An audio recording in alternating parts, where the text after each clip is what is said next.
Rocket propulsion. कहना क्या चाहता है इस बात को समझें, और ये बहुत ही प्रैक्टिकल सा एग्जांपल है, लेकिन इसका फॉर्मूला बहुत कंफ्यूजन करता है, तो इसको समझे जरा आराम से। मान लीजिए यहाँ पर अपने पास कोई रॉकेट है, हमारे पास एक रॉकेट है।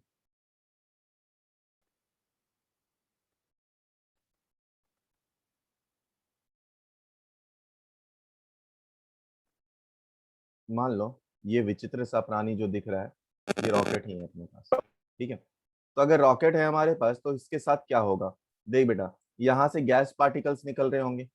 जो गैस पार्टिकल आ रहा है या जो गैस नीचे आ रहा, वो नीचे के एयर पार्टिकल्स पे या नीचे के पार्टिकल्स पे क्या कर रहा, वो फोर्स लगा रहा, और जिसके कारण चेंज इन मोमेंटम हो रहा है। एक्चुअली में देखा जाए तो मोमेंटम कंजर्व हो जाएगा, जो जितना फोर्स ये इधर लगाएगा उतना ही फोर्स इधर लगेगा, एक्शन रिएक्शन दोनों पे लग रहा है, और जिसके कारण ये ऊपर की तरफ प्रोपोगेट होना स्टार्ट हो रहा है। एक्शन रिएक्शन बेसिकली इसमें भी काम कर रहा है। तो अगर यहाँ पर भी हम लोग सुने या सोचें कि ये वाली वेलोसिटी, इस पे फोर्स कितना लगा होगा, ये जनरली पूछा जाता है, या इसका एक्सेलरेशन कितना होगा। तो मान लेते हैं हमारे पास कुछ कुछ चीजें मान लेते हैं। v is the velocity with respect to rocket. तो सबसे पहले हम लोग लिखना स्टार्ट करते हैं, माना m naught is the initial mass. m naught is the initial mass, शुरुआती mass, initial mass m naught है।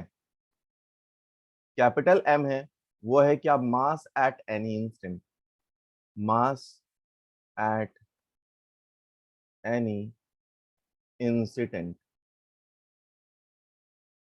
ठीक है, dm by dt rate of change of mass, rate of change of mass मतलब जिस rate से जो gas particle है वो नीचे बाहर निकल रहे हैं, एक्चुअली में वहां पे जो पार्टिकल्स हैं वो पहले बर्न हो रहा, बर्न होने के बाद वो बाहर जा रहा है, तो उसी को बोला है rate of decrement of mass, आप बोल सकते हैं। तो रेट ऑफ मास बोला हम लोगों ने। v is velocity with respect to rocket, rocket. ठीक है, रेट ऑफ मास डिक्रीमेंट कर देते हैं, मास निकल रहा है इसीलिए डिक्रीमेंट कर देते हैं, तो माइनस भी आप यहाँ पे लगा सकते हैं। ठीक है, आओ समझते हैं अब इस बात। अपने को पता है फ्रॉम न्यूटन्स लॉ, क्या पता है न्यूटन के लॉ से, कि force is equal to minus minus D P by D T, rate of change of momentum. Minus कहाँ से आएगा, चलो छोड़ो अभी माइनस रहने दो, माइनस आपको, force is equal to DP by D T, rate of change of momentum, minus ये बाद में देख लेंगे हम लोग। अब क्योंकि यहाँ पर वेलोसिटी कांस्टेंट है, तो वेलोसिटी को बाहर निकाल दिया, ये आया हमारे पास dm बाई डी टी, ये आया हमारे पास dm बाई डी टी। तो ये क्या हुआ, मास जिस रेट से डिक्रीज कर रहा है वो।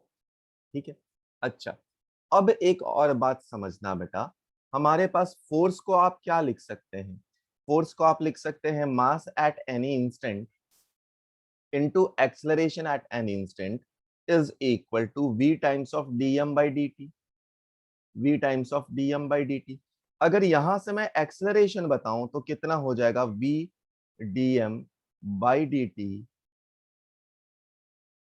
m माइनस या m not minus dm by dt into time, dm by dt into time.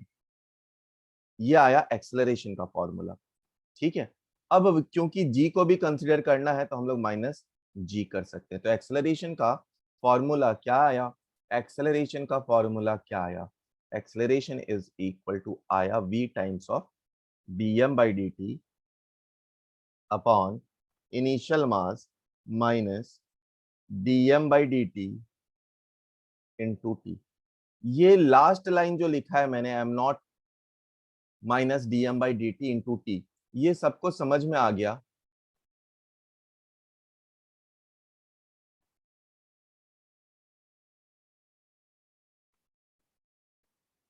Copy कर लीजिए, जिनका नहीं समझ में आया वो स्टिल ये पार्ट को देख सकते हैं। देखो समझाने का वापस से तरीका करता हूँ। मान लो अपने पास 10 केजी का केक हो, और इसको जिस रेट से एक बालक खा रहा है या जिस रेट से चंगू खा रहा है वो है क्या 1 kg per day, 1 kg per day के हिसाब से खा रहा। तो 3 दिन के बाद कितना बाकी रहेगा केक, अगर उसे निकालना है तो आप सब बता सकते हैं कि 3 दिन के बाद 7 kg बाकी रहेगा।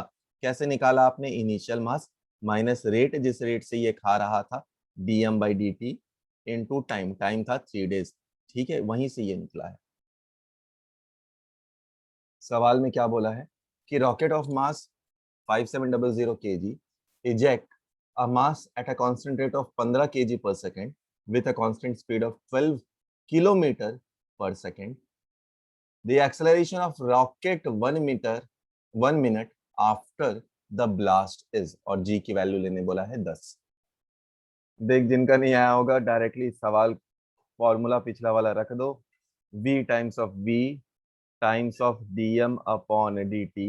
dm अपॉन dt कितना दिया है, dm अपॉन dt 15 दिया है। m नॉट की वैल्यू 57 दी गई है, v की वैल्यू 12 किलोमीटर पर सेकंड दिया हुआ है और टाइम का वैल्यू 60 सेकंड दिया है। तो इस फॉर्मूले में सब जगह सारे वैल्यूज को रखते जाओ, m not minus dm upon dt into T minus 10 या माइनस जी, सिंप्लीफाई करो b आ जाएगा आपका answer. Find tension at different points. ठीक है, फाइंड टेंशन, फाइंड टेंशन, क्या क्या जगह पे टेंशन है निकालना अपने को। मान लो एक रॉड दिया हुआ है या रोप दिया हुआ है, इसका मास पर यूनिट लेंथ दिया हुआ है हमारे पास, इस रोप का मास पर यूनिट लेंथ दिया हुआ है और नीचे स्मॉल m कनेक्टेड है। तो इसका क्या क्या दिया हुआ है, m is equal to mass per unit length दिया हुआ है, मास पर यूनिट लेंथ दिया है। ठीक है, चलो या रोप का मास m ले लेते हैं, l लेते हैं, मास पर यूनिट लेंथ आप ही निकाल लेना। अब यहाँ पर मास भी, रोप का भी मास दिया है। ठीक है, तो एम आर लिख देते ताकि आपको और कंफ्यूजन ना हो।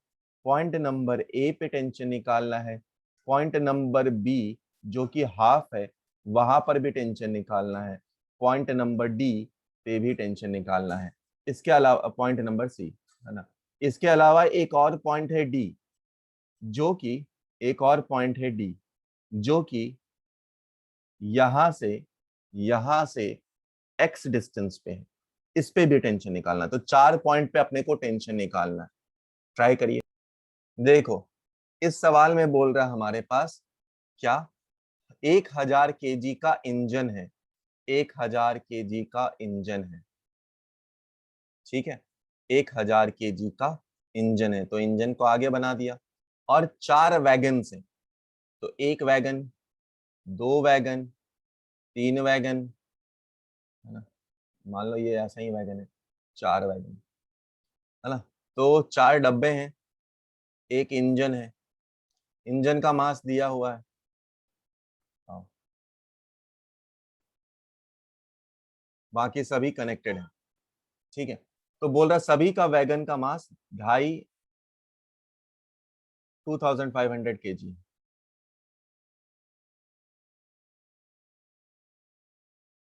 और जो इंजन है, जो इंजन है वो कितना फोर्स लगा रहा है खींचने में, इंजन खींच रहा है 500 न्यूटन, सॉरी 50,000 न्यूटन से, 50,000 न्यूटन से।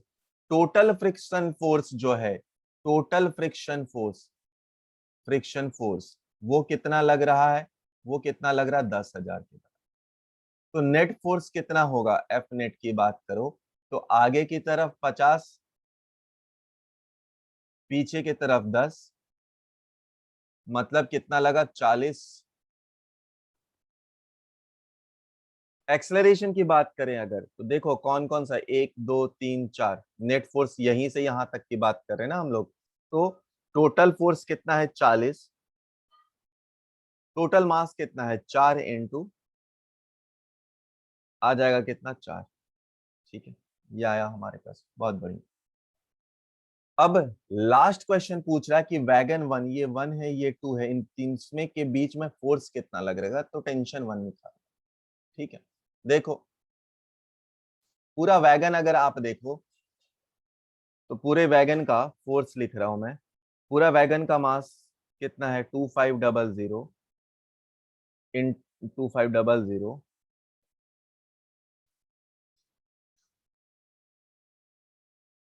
इंटू 3 है।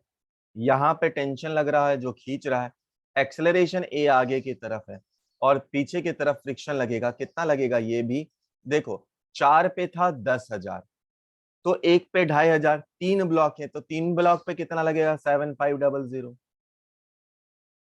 ठीक है, तो आप क्या लिख सकते हैं, tension minus 7500 is equal to mass भी अपने पास 7500 इंटू एक्सेलरेशन 4 है। ठीक है, तो आप यहां से टेंशन निकाल सकते, अपना हो गया आंसर।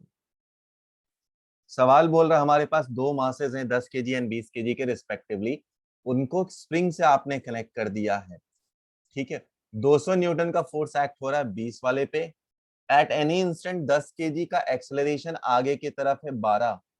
तो ये कैसे हो सकता है जब यहाँ का टेंशन हो कितना, tension is equal to mass into acceleration, यानी मास 10 इंटू 12 यानी 120 के बराबर। यानी कि सेम टेंशन इधर भी लगेगा तो टेंशन पीछे की तरफ लग रहा है इसमें। तो इस वाले बड़े वाले ब्लॉक का आपको एक्सेलरेशन निकालना है, तो आप 200 माइनस 120 इज इक्वल टू इसका मास कितना है 20 इंटू ए। तो ए की वैल्यू कितनी आ जाएगी 4, सेकेंड ऑप्शन। यहाँ पे अपने बस बोला टेंशन एट द सपोर्ट, इस पॉइंट पे टेंशन पूछा है। ठीक है, तो टेंशन अगर पूछ रहा तो टेंशन कैसे निकलेगा बेटा, टेंशन ऊपर की तरफ लगेगा, नीचे की तरफ टोटल वेट अगर देखो तो नीचे की तरफ टोटल वेट है 600 प्लस 500 प्लस 400, ये नीचे की तरफ वेट है। तो ये क्या हो गया F net is equal to mass into acceleration. Tension ऊपर की तरफ लगेगा तो ऊपर वाला एक्सेलरेशन भी पॉजिटिव रहेगा, है ना, टेंशन ऊपर की तरफ लग रहा होगा तो ऊपर वाला एक्सेलरेशन भी पॉजिटिव रहेगा, यानी 60 इंटू 2 ऊपर की तरफ। ठीक है, सेकंड वाले के लिए देखो तो उसका कोई एक्सेलरेशन नहीं है क्योंकि उसका यूनिट देखो मास पर सॉरी मीटर पर सेकंड है अपने पास, यानी वो वेलोसिटी है। तो उसके लिए एक्सेलरेशन की वैल्यू 0 है तो सेकंड वाला तो 0 हो गया, प्लस 0। उसके बाद देखो तो नीचे के तरफ है यानी 40 प्लस 40 माइनस 1 के बराबर। तो कितना आया ये t माइनस, इसको देखो तो ये 1500 के बराबर आया, और इसको देखो तो ये आया है 120 माइनस 40 यानी 80 के बराबर। तो टेंशन इज इक्वल टू कितना आया 1500 प्लस 80 के बराबर, यानी टेंशन की वैल्यू आ गई 1580 न्यूटन। ये हो गया हमारा आंसर। फिर से बता रहा हूँ सुनो, ऊपर की तरफ जिनका नहीं आया हो वापस से देखो, ऊपर की तरफ टेंशन लगेगा तो टेंशन नीचे की तरफ टोटल वेट कितना हो गया, इसके कारण 600, इसके कारण 500, इसके कारण 400 यानी 1500। नीचे की तरफ 1500, ऊपर हो गया टेंशन। एक्सेलरेशन देखो, अब अपने पास न्यूटन का सेकंड लॉ क्या बोला है, फोर्स और एक्सेलरेशन का डायरेक्शन सेम होता है, या फोर्स या रेट ऑफ चेंज का direction same, rate of change of momentum का डायरेक्शन सेम होता है। तो एक्सेलरेशन ऊपर की तरफ है, टेंशन भी ऊपर की तरफ, इसके लिए हम लोग प्लस ले लेंगे यानी 60 इंटू 2 लिख देंगे। इसके लिए कोई एक्सेलरेशन नहीं है तो 0 हो गया। दूसरे के लिए 40 इंटू -1 नीचे की तरफ है, तो अब पूरे को आप सिंप्लीफाई करेंगे तो 1580 आ जाएगा। Uniform rope of mass m, length l is fixed at upper end. तो fixed at upper end, mass rope का दिया हुआ है, लेंथ दिया हुआ है हमारे पास upper length, then tension of the rope at a distance of capital L from the rigid support. तो यहाँ से small l from the rigid support, capital L total length था, ये है L, तो ये वाला लेंथ कितना हो जाएगा, अभी अभी बात किए थे कैपिटल L माइनस लेंथ, ये हो जाएगा। तो यहाँ पे टेंशन कितना लगेगा, जितना को उठाना पड़ेगा, हम लोग थोड़ी देर पहले ही बात किए थे, नीचे ब्लॉक भी लगा दिए थे हम लोग तो कितना हो जाएगा ये m/l, ये हो गया मास पर यूनिट लेंथ। कितना लेंथ चाहिए l माइनस एक्स, यहाँ पे x की जगह स्मॉल l दिया हुआ इंटू जी, तो अपना आंसर आ गया सेकंड। ठीक है, नेक्स्ट क्या बोल रहा है, एक आदमी है जो कि स्लाइड कर रहा है किसी रोप से। तो एक आदमी है जो कि स्लाइड कर रहा है, तो आदमी को बना दिया रोप पे, स्लाइड कर रहा, किधर से स्लाइड डाउन कर रहा, नीचे की तरफ ये आ रहा है। ठीक है, तो इसका ब्रेकिंग स्ट्रेंथ जो है वो n टाइम्स दिया हुआ है। ब्रेकिंग स्ट्रेंथ मतलब ये टेंशन की बात कर रहा है यहाँ पे, तो ब्रेकिंग स्ट्रेंथ जो है वो दिया है n टाइम्स ऑफ वेट के बराबर दिया है। ठीक है, तो कितने एक्सेलरेशन से आएगा, इसका वेट नीचे की तरफ है w, तो हम लोग क्या लिख सकते हैं कि W minus tension is equal to mass into a के बराबर। ठीक है, W की जगह पे हम लोग क्या लिख सकते हैं, mg माइनस यहाँ पे लिख सकते हैं n times of m into g, यानी कि यहाँ से m को कॉमन ले लो तो एक्सेलरेशन इज इक्वल टू कितना है, g 1 minus eta, 1 minus eta. ये आ गया अपना आंसर। ये सवाल अपने से क्या बोल रहा, देखो नीचे की तरफ टेंशन लग रहा, अब सेम फोर्स इधर से जाएगा इधर भी लगेगा, ये फोर्स इधर से जाकर इधर भी लगेगा, और नीचे की तरफ लग रहा होगा हमारे पास क्या, mg। तो इसका एक्सेलरेशन कितना होगा वो निकालना है, तो फोर्स फोर्स है हमारे पास, force minus mg is equal to mass into acceleration के बराबर। तो हमारे पास फोर्स है कितना, 3/2 of mg minus mg is equal to ma, यानी a यहाँ से कितना आ गया, g/2, ये आ गया हमारे पास g/2। देखो बेटा इस सवाल को क्या देखो, दोनों ब्लॉक जो दिया है हमारे पास 2 kg एंड 4 kg, दोनों एक्सेलरेटेड हैं और सेम एक्सेलरेशन से जा रहे हैं दोनों, ये भी बोल दिया है सेम एक्सेलरेशन से जा रहे हैं। तो अगर सेम एक्सेलरेशन से दोनों जा रहे हैं तो एक्सेलरेशन हम लोग क्या लिख सकते हैं, नेट फोर्स जो कि है 10 डिवाइडेड बाई 6 लिख सकते हैं ना, तो ये आ गया हमारे पास 10 डिवाइडेड बाई 6।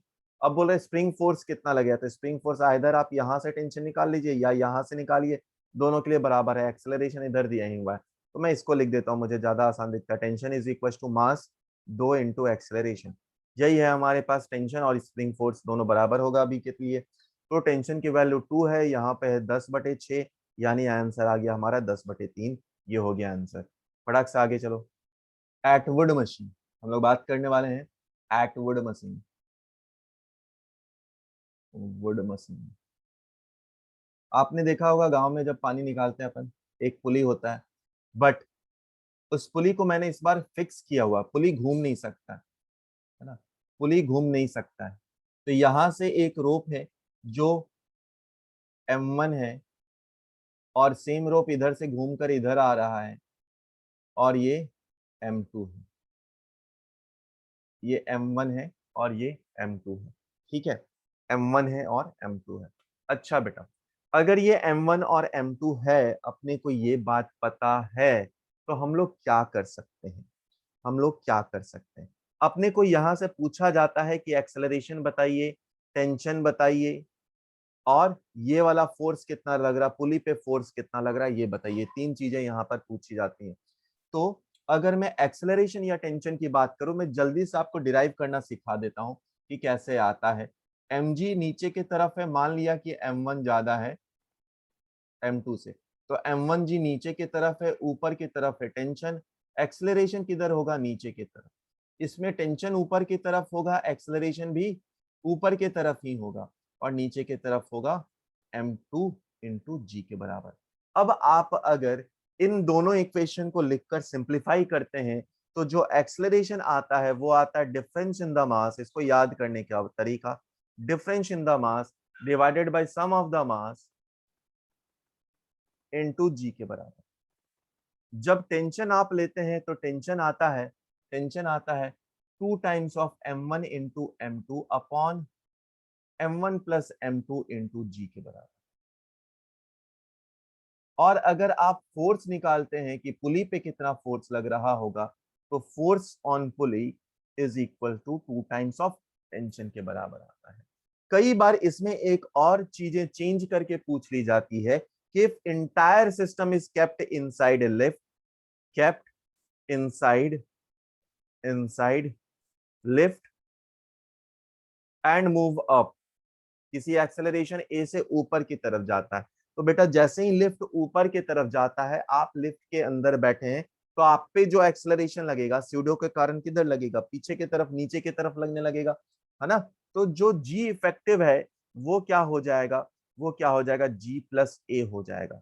आपको आपका वेट ज्यादा फील होता है, मतलब जहां जहां पे जी दिया है यहाँ आप जी इफेक्टिव लिख सकते हैं। अगर इसी को किसी लिफ्ट में रखा गया और एक्सेलरेशन अभी नीचे की तरफ है, आप लिफ्ट के अंदर बैठे हैं, तो आपको क्या फील होता है, आपको हल्का वेट लगता है, तो इस केस में जी इफेक्टिव जी माइनस ए के लिए हो गया। ठीक है, ये है एटवुड मशीन का पहला पार्ट। देखो केस टू क्या बोलता है, मान लो अपने पास एक इंक्लाइंड प्लेन की जगह पे भी कुछ फ्लैट सरफेस लिया है, यहाँ पर एक पुली लगा दिया गया, यहाँ पर एक मास है, सपोज ये M2 है, ये गया इधर और यहाँ से इधर आया, ठीक है, ये M1 है। तो अभी के लिए नीचे की तरफ क्या लग रहा होगा, M1 इंटू जी, ऊपर की तरफ लगेगा टेंशन, नीचे की तरफ लगेगा एक्सलरेशन। ये स्मूथ सरफेस है, सेम टेंशन यहाँ पे लगेगा और सेम एक्सलरेशन से ये आएगा। तो अगर आप यहाँ पर निकाले तो एक्सलरेशन की जो वैल्यू होगी वो कितनी होगी, अगर आप निकाले तो अगेन ये जो वैल्यू होगा M1 इंटू, अभी जो कौन सा फोर्स खींच रहा, नीचे वाला ही फोर्स खींच रहा, तो आप जब सिंप्लीफाई करेंगे तो M1 इंटू जी अपॉन M1 प्लस M2। इसको अगर टेंशन निकालें तो टेंशन कितना आ जाएगा, M1 इंटू M2 इंटू जी M1 प्लस M2। अगर यहाँ पर कितना फोर्स लग रहा है वो निकाला जाए, यहाँ पर फोर्स निकाला जाए तो ये टेंशन है, ये भी टेंशन है, तो फोर्स की वैल्यू होगी √2 टाइम्स ऑफ टेंशन के बराबर। ठीक है, तो ये अपना केस 2 हो गया एटवुड मशीन का, जिसमें एक फ्लैट सरफेस पे एक मास रखा हुआ, दूसरा मास हैंग कर रहा पुली से होकर जाता हुआ। याद रखना अभी पुली स्लाइड कर रहा है, पुली के ऊपर रोप घूम नहीं रहा, पुली चक्री जैसा घूम नहीं रहा। जब हम लोग बात करेंगे इनर्शिया वगैरह सब कुछ ले लेंगे, जब हम लोग रोटेशन में बात करेंगे उस टाइम में चक्री जो है अपना वो घूमेगा भी, तब ये अलग हो जाएगा एक्सप्रेशन। आइए एटवुड मशीन का लास्ट केस, मान लो अपने पास एक ट्रायंगल बना हुआ है, एक ट्रायंगल बना हुआ है सपोज, और इस ट्रायंगल में, इस ट्रायंगल में जरिया यहाँ पर पुली लगाया हुआ, एक एंगल को सपोज मैंने अल्फा दे दिया, एक एंगल को बीटा दे दिया, यहां से रोप कनेक्टेड है और M1 है, ये है M2। मान लिया ये वाला फोर्स डोमिनेटिंग है, मान लिया ये वाला फोर्स डोमिनेटिंग है, ठीक है, इधर वाला फोर्स डोमिनेटिंग है, तो नीचे की तरफ लग रहा होगा कितना, M1 इंटू जी इंटू साइन अल्फा लग रहा होगा, ऊपर की तरफ टेंशन लग रहा होगा, और इस पे जो नीचे की तरफ फोर्स लग रहा, एक्सलरेशन नीचे की तरफ नहीं होगा, क्योंकि टेंशन इसकी तरफ ऊपर की तरफ होगा तो इसका एक्सलरेशन ऊपर की तरफ जा रहा है, ये हल्का ब्लॉक है, और इसके लिए जब आप लिखेंगे तो ये M2 इंटू जी इंटू साइन बीटा हो जाएगा। तो दोनों का इक्वेशन मैं लिख दे रहा हूँ, M1 into ji into sine alpha minus tension is equal to M1 into a के बराबर है, दूसरा है टेंशन माइनस M2 इंटू जी इंटू साइन अल्फा या sine beta is equal to M2 into a के बराबर है। जब आप इन दोनों को ऐड कर दीजिएगा तो टेंशन की एक्सेलरेशन की वैल्यू पहले निकल जाएगी। एक्सेलरेशन का जो वैल्यू निकलेगा वो आएगा M1 into ji into sine of alpha minus M2 into G of sine of beta divided by sum of the mass M1 plus M2। जो टेंशन का वैल्यू आएगा वो आएगा हमारे पास M1 पुट कर देंगे तो निकलेगा M1 into M2 upon M1 plus M2 into g sine alpha plus sine beta. देखो कैसे याद रखें, एक्चुअली में ये वाला जो दो इक्वेशन है ये सबसे इंपॉर्टेंट है। अगर आप पहला केस याद करें तो पहला केस में क्या था हमारे पास, ये था, ये था, इस केस में अल्फा और बीटा कितना था बेटा, आप इसको छोड़ दो तो ये नीचे आ जाएगा, ये भी नीचे आ जाएगा, तो अल्फा कितना है, मतलब अल्फा की वैल्यू कितनी है, अल्फा एंड बीटा दोनों की वैल्यू 90 डिग्री है, तो अल्फा एंड बीटा दोनों की वैल्यू 90 डिग्री आप रखते हैं तो पहला केस आ जाता है, पहला केस आ जाता है। याद करो पहला केस में क्या था, M1 माइनस M2 इंटू जी M1 प्लस M2, है ना, क्यों, क्योंकि साइन 90 एंड की वैल्यू कितनी होती है, 1 के बराबर होती है, तो सेम एक्सेलरेशन का इक्वेशन है। टेंशन का इक्वेशन याद करो क्या था बेटा, वो था 2 times of M1 into M2 upon M1 plus M2 into g के बराबर था, तो यहाँ पर भी आप साइन 90 की वैल्यू 1 पुट कर दो, 1 पुट कर दो तो दोनों वैल्यू सेम आ जाएगा। जो लास्ट सेकंड केस आपने किया उसमें एक तो था 90 डिग्री, दूसरा कितना है 0 डिग्री पे, तो उसमें ये वाला जो एंगल था यहाँ पर रोप के साथ पैरेलली ही बना है, तो थीटा की वैल्यू 0 डिग्री है और अल्फा या फिर बीटा की वैल्यू 0 डिग्री है, अल्फा की वैल्यू 90 डिग्री है। तब आप पुट कर दे तो याद करो एक बीटा जो 0 था तो वो m2 वाला पार्ट चला गया था, तब डायरेक्टली आया था m1 इंटू जी आया था, है ना। और यहाँ पर भी एक हटा दो तो m1 इंटू m2 इंटू जी आया था। तो दोनों केस में यही है। इसके अलावा और क्या पूछ सकता है कि इंटायर द सिस्टम अगर kept inside lift and lift is moving upward, तो जी की जगह जी प्लस ए। अगर पूरे सिस्टम को लिफ्ट में रखा और लिफ्ट नीचे की तरफ जा रहा तो क्या लिखेंगे आप, जी माइनस ए के बराबर लिखेंगे। तो यही हो गया इसका एटवुड मशीन के तीनों केस का एक्सप्लेनेशन। चलो इसमें क्या बोल रहा, पार्टिकल अपना मूव कर रहा है ना, और उसका एवरेज फोर्स निकालना है। तो फोर्स इज इक्वल टू क्या होता है, mass into acceleration. Acceleration is equal to क्या हो जाएगा, mass into change in velocity upon change in time. बस इतना अपने को दिमाग में रखना। तो ये 30 डिग्री है, ये 90 डिग्री है, ये कितना हो जाएगा, ये हो जाएगा 60 डिग्री। मतलब ये टोटल कितना हो जाएगा, 240 डिग्री। ठीक है, आओ अब हम लोग चेंज इन वेलोसिटी का फॉर्म जानते हैं। अपन चेंज इन वेलोसिटी का फॉर्म जानते हैं, क्या होता है वो, 2v साइन थीटा बाई 2 होता है, याद है ना।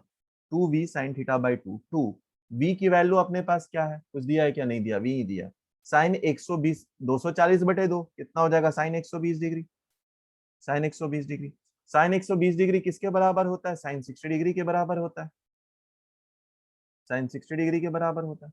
यानी आप क्या लिख सकते हैं, 2v साइन 60 की वैल्यू कितनी होती है, √3/2 के बराबर। यानी चेंज इन वेलोसिटी कितना है, √3 इंटू v के बराबर। अब टाइम कितना लगेगा, टाइम कितना लगेगा, देखो टोटल डिस्टेंस इसने कितना कवर करा है पहले वो देखो। तो टोटल डिस्टेंस इसने जो कवर करा है ना, डिस्टेंस, डिस्टेंस x लिख देता हूं मैं, कितना कवर, पहले एंगल देख लो कितना कवर करा है। तो एंगल कवर करा है पाई प्लस पाई/3, 60 डिग्री इज पाई/3, यानी कितना, पाई/3 है ना, यानी कितना हो गया है ये 4 पाई/3। डिस्टेंस ये आ गया थीटा इनटू आर, तो आर्क बन गया। ठीक है, तो कितना कवर करा है, 4 पाई r/3, ये हुआ डिस्टेंस अपॉन स्पीड, टाइम आ गया। अब पुट कर दो एक्सेलरेशन की वैल्यू यहां पर पुट कर दो, मास से मल्टीप्लाई कर दो, आंसर आ गया। तो फोर्स की value mass, change in velocity कितनी थी हमारे पास, √3 times of v divided by time कितना है हमारे पास, 4 पाई इंटू आर आया 3v। तो अपने पास कितना आ गया total answer, 3√3v² into M upon 4 pi into R, ये हो गया इसका आंसर। आपसे सवाल में लास्ट सवाल आपसे पूछा गया कि एक ब्लॉक है, 3 kg का ब्लॉक है, ठीक है, 3 kg का ब्लॉक है, 30 सेंटीमीटर इसकी लंबाई है, 30 सेंटीमीटर इसकी लंबाई है। आगे की तरफ लग रहा है, ये प्लेन सरफेस पे रखा हुआ 32 न्यूटन, पीछे की तरफ लग रहा है 20 न्यूटन। आगे की तरफ लग रहा है 32 न्यूटन, पीछे की तरफ लग रहा है 20 न्यूटन। यहां से 20 सेंटीमीटर की दूरी ये है और यहां से 10 सेंटीमीटर की दूरी ये है।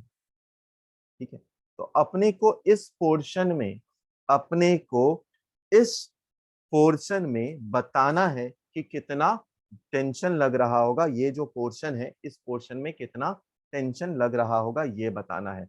आपके ऑप्शन है, पहला 36 न्यूटन, दूसरा ऑप्शन है आपका 12 न्यूटन, तीसरा ऑप्शन है आपका 14 न्यूटन,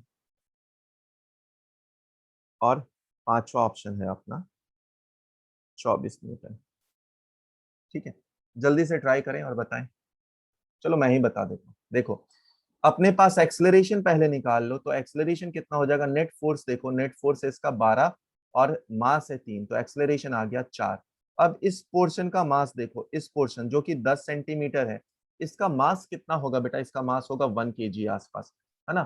क्यों, क्योंकि 3/30 इंटू 10, है ना, मास per unit length into length. ठीक है, तो यहाँ पे टेंशन या नॉर्मल अपने को निकालना है, पीछे की तरफ 20 है, आगे की तरफ एक्सेलरेशन 4 है, तो tension minus 20 is equal to 1 into 4 acceleration, net force is equal to mass into acceleration. तो टेंशन की वैल्यू आई 24 न्यूटन, अपना आंसर आया 4, डी ऑप्शन।